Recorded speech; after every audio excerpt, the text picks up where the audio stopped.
नमस्कार दोस्तों, हम इस वीडियो में जानने वाले हैं कि पूर्णांक संख्या किसे कहते हैं। पूर्णांक संख्या कितने प्रकार की होती हैं? क्या शून्य एक धनात्मक संख्या है या ऋणात्मक संख्या है? क्या सभी प्राकृतिक संख्याएं पूर्णांक होते हैं? क्या सभी पूर्ण संख्याएं पूर्णांक होते हैं? इन सभी प्रश्नों का जवाब हम इस वीडियो में हम देखेंगे। चलिए शुरू करते हैं। पूर्णांक किसे कहते हैं? ठीक है, सभी पूर्ण संख्या और ऋणात्मक संख्याएं पूर्णांक कहलाती हैं। अब देखिए, इसका मतलब क्या हो गया कि पूर्ण संख्याओं के समूह में ऋणात्मक संख्या को शामिल करने पे जो नया समूह बनता है उसे पूर्णांक कहते हैं। तो चलिए इसको देखते हैं।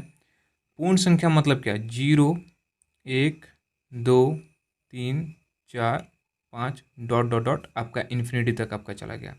अब इस संख्या में अगर हम ऋणात्मक संख्या को हम ऐड करते हैं, जैसे कि -1, -2, -3, -4 डॉट डॉट डॉट, ये आपका इन्फिनिटी तक माइनस इन्फिनिटी तक चला जाता है। तो ये संख्या जो कहलाती है आपकी, इस संख्या के समूह को पूर्णांक कहा जाता है। पूर्णांक संख्या जो है इसको पूर्णांक संख्या के समूह को जेड से सूचित किया जाता है। जेड से देखिए, हम इसे संख्या रेखा पर भी दर्शा सकते हैं। जैसे आप यहाँ पे देखिए, ये आपका संख्या रेखा हो गया, ठीक है। बीच में आपका यहाँ पे 0 हो गया। दाएं तरफ आपका पॉजिटिव यानी धनात्मक संख्याएं 1, 2, 3, 4 डॉट डॉट डॉट आपका इन्फिनिटी तक, और बाएं में आपका हो गया निगेटिव नंबर्स यानी कि ऋणात्मक संख्याएं। ये भी आपका कहाँ तक चला जाएगा? माइनस इन्फिनिटी तक आपका चला जाएगा। अब देखिए, अगर आपसे कोई पूछता है कि पूर्णांक संख्याएं कितने प्रकार की होती हैं, तो देखिए ये 2 प्रकार का होता है। ये 0 के जो इस तरफ वाला है इसको धनात्मक संख्याएं कहा जाता है, धनात्मक। और 0 के बाएं तरफ वाला जो है ये आपका ऋणात्मक कहलाता है,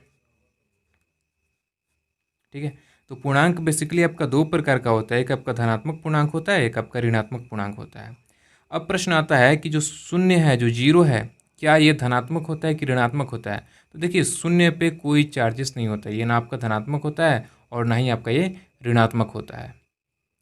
अगर हम बात करें सबसे बड़ी इंटीजर, सबसे बड़ी पूर्णांक की अगर हम यहाँ पे बात करें, तो देखिए ये इन्फिनिटी तक है। इसका मतलब कि सबसे बड़े पूर्णांक को ज्ञात करना असंभव है, यानी कि प्लस इन्फिनिटी तक आपका चला जाता है। उसी प्रकार यहाँ पे देखिए, सबसे छोटा जो इंटीजर्स आपका जो है, जो कि आपका पूर्णांक संख्या है, उसे भी ज्ञात करना असंभव है, क्योंकि ये भी आपका इन्फिनिटी तक माइनस इन्फिनिटी तक आपका चला जाता है।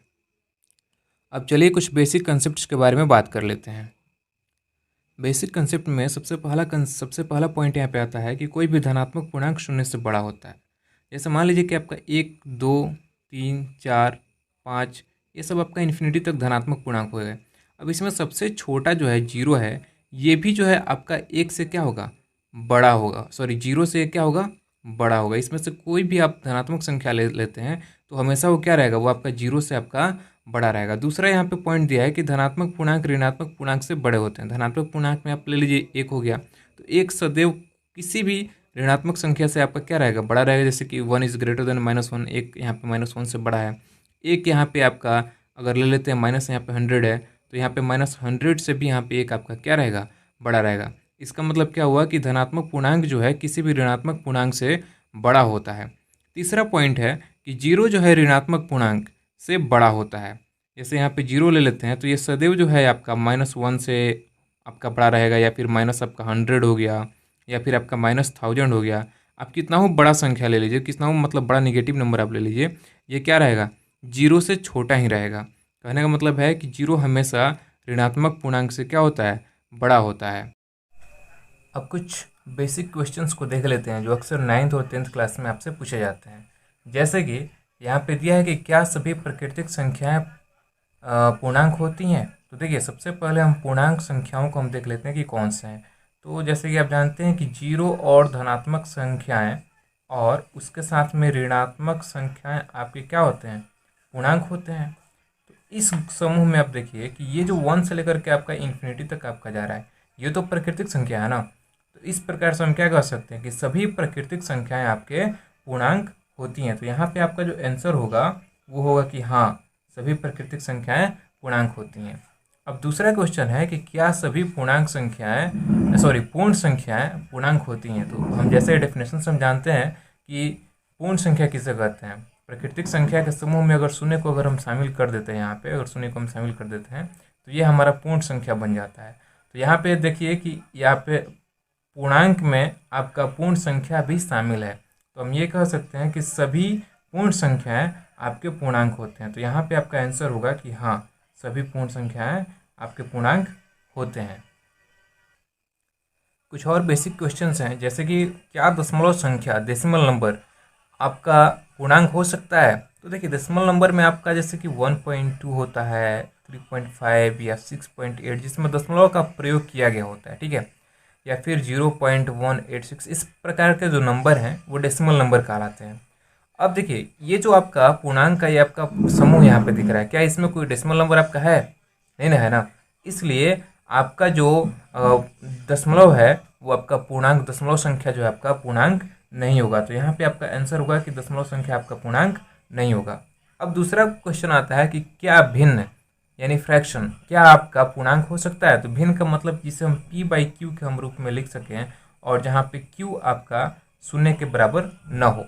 तो देखिए यहाँ पे हमने लिखा 4/6 लिखा, या फिर 8 यहाँ पे 10 लिखा, या फिर यहाँ पे 11/6 लिखा। तो ये सब हो गए p/q के फॉर्म में। अब देखिए क्या ये नंबर्स यहाँ पे इस ग्रुप में आपको दिख रहे हैं क्या? कोई भी नंबर आपका p/q के फॉर्म में आपका नहीं। यहाँ पे सिर्फ दो टाइप के नंबर है, एक आपका पॉजिटिव और एक आपका निगेटिव, तीसरा आपका जीरो है। तो इस फॉर्म में, इस ग्रुप में इस टाइप के नंबर नहीं है, इसलिए कोई भी भिन्न संख्या आपका पूर्णांक नहीं होगा। यहाँ पे भी आंसर आपका नहीं होगा। तीसरा क्वेश्चन आता है कि क्या पाई एक पूर्णांक संख्या है। तो देखिए पाई का मान होता है 22/7 और डेसिमल में होता है 3.14। तो हम ऑलरेडी हम देख सकते हैं कि दशमलव और ये p/q का फॉर्म यानी भिन्न में इसका आंसर भिन्न वाली संख्या जो है आपका पूर्णांक नहीं हो सकता, इसलिए पाई भी एक आपका पूर्णांक संख्या नहीं है। आई होप कि आपको ये वीडियो अच्छा लगा हो, मेरे सारे बताए हुए कंसेप्ट्स आपको समझ में आए होंगे। अगर आपको अच्छा लगा तो प्लीज़ आप इस वीडियो को शेयर करें। अगर आप मेरे यूट्यूब चैनल पे नए हैं तो प्लीज़ मेरे वीडियो